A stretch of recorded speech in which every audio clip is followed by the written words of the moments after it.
Lebanon Hamas के deputy chief अल अरौरी की हत्या और फिर सुलेमानी की कब्र के पास धमाका।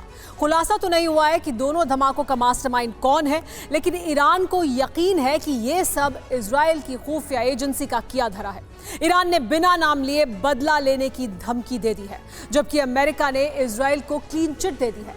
माना जा रहा है कि अमेरिका और इजराइल से बदला लेने के लिए आने वाले समय में हूती और हिजबुल्लाह के जरिए ईरान वॉर का एक बड़ा फ्रंट खोल सकता है।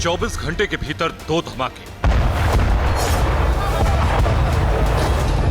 पहला जहां ईरान समर्थित हिजबुल्लाह संगठन का गढ़ है और दूसरा उस सुलेमानी की कब्र के पास, जिसकी हत्या के बाद से ईरान और अमेरिका के बीच अदावत का एक नया अध्याय शुरू हुआ था। लेबनान के बेरूत में हमास का डिप्टी चीफ, लेकिन ईरान में टारगेट पर निहत्थे लोग। बेरूत में सालेह अल अरोरी समेत हमास के 7 कमांडर मारे गए और ईरान में 100 से अधिक लोगों की मौत हो गई। बेरूत में उन लोगों की हत्या हुई जिन्हें अमेरिका और इजराइल आतंकवादी मानता है, लेकिन ईरान में जो हुआ वो बिल्कुल आतंकवादी हमले जैसा ही था। दोनों ही लोकेशन से शव हटाए जा चुके हैं। धमाके की जांच जारी है।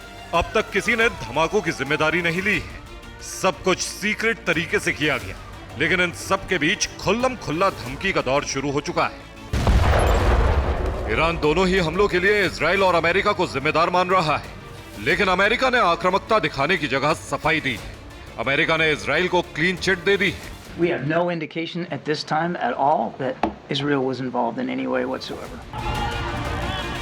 ईरान में कासिम सुलेमानी की कब्र पर धमाके को लेकर ईरान को सीधे तौर पर अमेरिका पर शक है, क्योंकि अमेरिका ने ही सुलेमानी की हत्या करवाई थी। ईरान के supreme leader Ayatollah Ali Khamenei ने अमेरिका का नाम तो नहीं लिया है, लेकिन इसे ईरान के दुश्मनों की करतूत बताया है और कहा है कि इसका बदला लिया जाएगा। अमेरिका के इशारे पर इजराइल की खुफिया एजेंसी मोसाद ने ईरान में परमाणु मिशन से जुड़े कई लोगों की हत्या करवाई है। अब माना जा रहा है कि ईरान अमेरिका से बदला लेने के लिए इजराइल पर हमला कर सकता है। हालांकि अमेरिका इशारा कर रहा है कि इस हमले के पीछे इस्लामिक स्टेट या उससे संबंधित सुन्नी समूह है। ईरान में हमले को लेकर अब तक शक की सुई कई संगठनों की तरफ घूमी है। पहला नाम इजरायली खुफिया एजेंसी मोसाद का है, ईरान का अलगाववादी समूह जैश अल अदल, ईरान में सरकार विरोधी गुट ISIS, कुर्द फोर्स, ईरान में सऊदी स्पॉन्सर कट्टरपंथी सुन्नी संगठन। अल अरोरी की हत्या के बाद हिजबुल्लाह ने इजराइल से बदला लेने की ठानी है और माना जा रहा है कि ईरान हूती और हिजबुल्लाह जैसे संगठनों से ही हमले तेज करवा सकता है। यानी अब लेबनान बॉर्डर से लेकर लाल सागर तक हमलों का एक नया दौर शुरू हो सकता है।